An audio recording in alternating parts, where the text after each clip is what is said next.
ছেলে এবং মেয়ে একজন আরেকজনের সাথে হাত মিলানো যাবে কি না।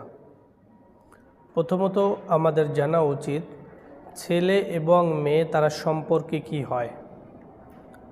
যদি গায়রে মাহরাম হয় অথবা মাহরাম হয় তাহলে দুটি জিনিস ভিন্ন রকম হবে। মাহরামের সাথে ভাই বোন এটা তো কোনো অন্যায় অপরাধ না, কিন্তু যদি গায়রে মাহরাম হয় এমন মেয়ে যার সাথে তার বিবাহ জায়েজ, তাহলে এটা কোনোভাবেই বৈধ হবে না। এটা সম্পূর্ণ হারাম, একটা নাজায়েজ অন্যায় অপরাধ কাজ। এজন্য যে ভাই আপনি জানতে চেয়েছেন এটা আপনার ভালো করে বোঝা উচিত যে গায়রে মাহরাম সর্ব অবস্থায় আপনার জন্য হারাম, দেখা করা হারাম, সাক্ষাৎ করা হারাম, তার শরীরে যে কোনো অঙ্গে আপনাকে টাচ করা, হাত লাগানো সম্পূর্ণ হারাম।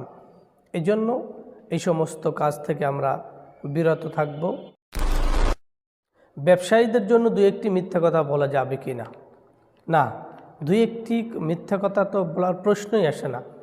ব্যবসায়ী এমন একজন ব্যক্তি হতে হবে আহাল্লাল্লাহুল বাইয়া ওয়া হাররামার রিবা, যেখানে আল্লাহ তাআলা সুদকে হারাম করে ব্যবসাকে হালাল করেছেন, সেখানে মিথ্যায় আশ্রয় নেওয়া তো সেটা আর এক হারাম হয়ে গেল। তাহলে আপনার লাভ হলো কি? এজন্য আল্লাহ রসুল বলেছেন যে ব্যবসায়ীরা অধিক পরিমাণ মিথ্যা কথা বলে, মিথ্যা কসম খায়। ভাই আপনি ব্যবসা করবেন হালালভাবে, আপনি কি করবেন, কয় টাকা লাভ করবেন আপনি আপনার ব্যক্তিগত ব্যাপার, এটা তো বলে করার দরকার নাই। ভাই আমি কসম খেয়ে বললেন এটা এত টাকা আনলাম, অথচ সে তার কমে আনলেন, তাহলে আপনি এই মিথ্যা কসমটা খাওয়ার কোনো মানেই আসে না। হয়তো আপনাকে 10 টাকা বেশি দেবে, 100 টাকা বেশি দেবে, 5 টাকার জায়গায় 10 টাকা পাবেন, এই তো। এটা দ্বারা আপনার কি হবে? আপনি যে মিথ্যার সাথে মানুষকে ধোকা দিলেন, দুইটা অপরাধ করলেন, একটা মিথ্যা একটা ধোকা। কোথায় যাবেন এই অর্থ নিয়ে? কোথায় যাবেন এই আপনার সম্পদ নিয়ে? এজন্য দুই একটা দূরের কথা, কোনোভাবেই ব্যবসার ভিতরে, ব্যবসা তো ব্যবসায়ী বা বাহিরেও মিথ্যার আশ্রয় কোনোভাবেই নেওয়া যাবে না। কিছু মানুষ আছে নিজেরা আমল করে না, অন্যকেও আমল করতে দেয় না।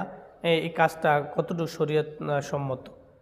জি ভাই, এটা নিজে আমল করে না, অন্যকেও আমল করতে দেয় না, এটা তো একটা ভালো কাজ কখনোই হতে পারে না। অথচ আল্লাহ তাআলা বলেন মান আমিলা সালিহাম মিন যাকারিন আও উনসা ওয়া হুয়া মুমিন, যারা পুরুষ এবং মহিলা যাকার উনসা ভালো কাজ করবে কোন অবস্থায়? মুমিন অবস্থায়। ফাউলাইকা দুখুলুল জান্নাতি ইরযাকুনা ফিহা বিগাইরি হিসাব, তাদেরকে আল্লাহ তাআলা জান্নাতে বিনা হিসাবে রিজিক দান করবেন, বিনা হিসাবে দেবেন। এই জন্য ভালো কাজ করতে পারি আর না পারি, অন্তত ভালো কাজে বাধা দেওয়া এটা খুব অন্যায় কাজ।